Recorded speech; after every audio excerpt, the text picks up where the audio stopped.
మరొక IPL update తో మీ ముందుకు వచ్చేసాం మావా. ఈ వీడియోలో మనం రెండు టాపిక్స్ గురించి మాట్లాడుకోబోతున్నాం. ఒకటి players retention dead line and CSK release చేసే ప్లేయర్స్ గురించి మాట్లాడుకోబోతున్నాం. ఇక మరెందుకు ఆలస్యం, కొత్త వాళ్ళు చూస్తున్నట్లయితే ఒక లైక్ చేసి చూడండి, అలాగే సబ్స్క్రైబ్ చేసుకోండి. మీ నా క్రికెట్ వార్తలు ఛానల్ కి స్వాగతం, సుస్వాగతం.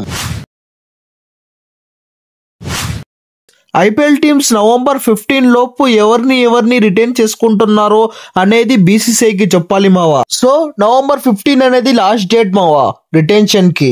మీ ఫేవరెట్ టీం ఏదో కింద కామెంట్ చేయండి. అలాగే వారు ఎవరిని రిటైన్ చేసుకుంటారు, ఎవరిని వదిలేస్తారు అనేది కింద కామెంట్ చేయండి. సిఎస్కే అయితే ఈ 5 ప్లేయర్స్ ని రిలీజ్ చేసే అవకాశం చాలా ఉంది మావా. ఆ 5 ప్లేయర్స్ ఎవరో ముందుగా చూద్దాం రండి. సిఎస్కే కి పోయినసారి బొక్క పెట్టిన ప్లేయర్ రాహుల్ త్రిపాఠి. ఒక్క మ్యాచ్ అయినా కరెక్ట్ గా ఆడలేదు మావా 2025 ఐపీఎల్ లో. 2025 లో రాహుల్ త్రిపాఠి యొక్క స్టాట్స్ ఎలా ఉన్నాయో చూద్దాం రండి. రాహుల్ త్రిపాఠి ఐపీఎల్ లో 5 మ్యాచెస్ లో 55 రన్స్ చేశాడు మావా. Strike rate 96.4, average 11, highest score 23 మావా. సో ఇలాంటి స్టార్ట్స్ ఉన్న ప్లేయర్ ని వదిలేయడం మంచిదే మావా. నంబర్ 2 దీపక్ హూడా కూడా చాలా దరిద్రంగా ఆడాడు మావా 2025 సీజన్. దీపక్ హూడా అయితే మరీ దారుణంగా ఆడాడు మావా. ఏంది మావా ఈ స్టార్ట్స్? దీపక్ హూడా 2025 స్టార్ట్స్ ఎలా ఉన్నాయో చూద్దాం రండి మావా. 5 మ్యాచెస్ లో 31 రన్స్ చేశాడు మావా. Strike rate 75.61, average 6.20 and highest score 22 మావా. 100కి 100% దీపక్ హూడాని రిలీజ్ చేస్తారు మావా. నంబర్ 3 విజయ్ శంకర్ కూడా అనుకున్న రీతిలో రాణించలేకపోయాడు మావా 2025 ఐపీఎల్ సీజన్. విజయ్ శంకర్ యొక్క స్టార్ట్స్ ఎలా ఉన్నాయో చూద్దాం రండి. విజయ్ శంకర్ అయితే 5 మ్యాచెస్ లో 108 రన్స్ చేశాడు. Strike rate 129.67, average 39.33, highest score 69 మావా.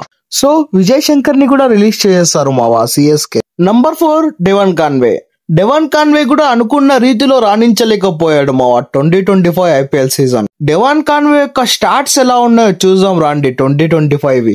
వాళ్ళ ముగ్గురితో పోలిస్తే డెవాన్ కాన్వే కొద్దిగా స్టార్ట్స్ బాగున్నాయి మావా. 6 మ్యాచెస్ లో 156 రన్స్, 131 స్ట్రైక్ రేట్, 26 యావరేజ్ మావా. డెవాన్ కాన్వేని కూడా రిటైన్ చేసుకోవడం చాలా కష్టం మావా. పాపం పోయిన సీజన్ కాన్వేని రిటైర్డ్ హెడ్ గా కూడా పంపించేశారు. సో రిటైన్ చేసుకోవడం చాలా కష్టం మావా. లాస్ట్ ప్లేయర్ శామ్ కరణ్ ని కూడా రిలీజ్ చేస్తున్నారు అనే వార్తలు వస్తున్నాయి. కానీ నాకు డౌటే మావా శామ్ కరణ్ ని రిలీజ్ చేస్తారు అంటే. 2025 ఐపీఎల్ శామ్ కరణ్ యొక్క స్టాట్స్ ఎలా ఉన్నాయో చూద్దాం రండి. ముందుగా బ్యాటింగ్ స్టాట్స్ చూద్దాం. 5 మ్యాచెస్ లో 114 రన్స్ చేశాడు మావా. 135 స్ట్రైక్ రేట్, 22.80 యావరేజ్ మావా. ఇక బౌలింగ్ స్టాట్స్ చూసుకుంటే 5 మ్యాచెస్ లో ఒకే ఒక్క వికెట్ తీసాడు మావా. 11.08 యావరేజ్, 72 స్ట్రైక్ రేట్ మావా. సో శామ్ కరణ్ ఒకటి డౌట్ ఉంది మావా, రిలీజ్ చేస్తారో లేదో అనేది. ఇంకా మిగతా 4 మాత్రం పక్కా రిలీజ్ చేస్తారు మావా. ఇక అశ్విన్ అంటారా, అశ్విన్ అయితే ఐపీఎల్ నుంచి రిటైర్మెంట్ తీసుకున్నాడు. సో ఎట్లా అయినా రిలీజ్ అయిపోతాడు. మీరేమనుకుంటున్నారు? సిఎస్కే ఇంకా ఎవరిని వదిలేసే ఛాన్సెస్ ఉన్నాయో కింద కామెంట్ చేయండి.